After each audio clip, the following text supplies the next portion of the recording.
Në një lagje të qetë, jetonte një grua e moshuar, e vetmuar, që nuk kishte as fëmijë as të afërm pranë. Të ardhurat e saj ishin të pakta dhe vitet po rëndonin mbi supët e saj.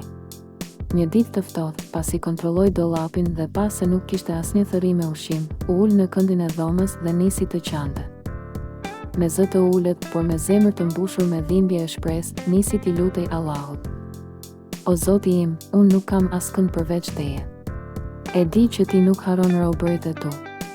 Unë nuk të kërkoj pasuri, vetëm pak ushqim sa për të kaluar natën. Nëse do, mjafton një trokitje në derë. Fqiu i saj, një djalosh i ri që jetonte vetëm, e dëgjoi nga ana tjetër e murit. Zemra i u drodh. E njihte plakën, por kur nuk e kishte parë të kërkonte diçka.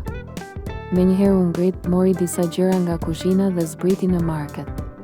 Bler bukë të freskët, fruta, një shishe qumësh dhe disa sende të tjera. I futi në një thes dhe trokiti në derën e saj. Gruaja hapi derën e përlotur. Kur pa thesin me ushqime në duart e djalit, syt ju mbushën me lotë. Faleminderit, bir. Zoti të dërgoft gjithmonë në kohën e duhur.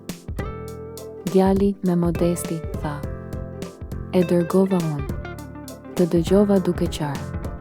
Por gruaja i buzëqeshi butë dhe tha me qetësi. Jo, bir.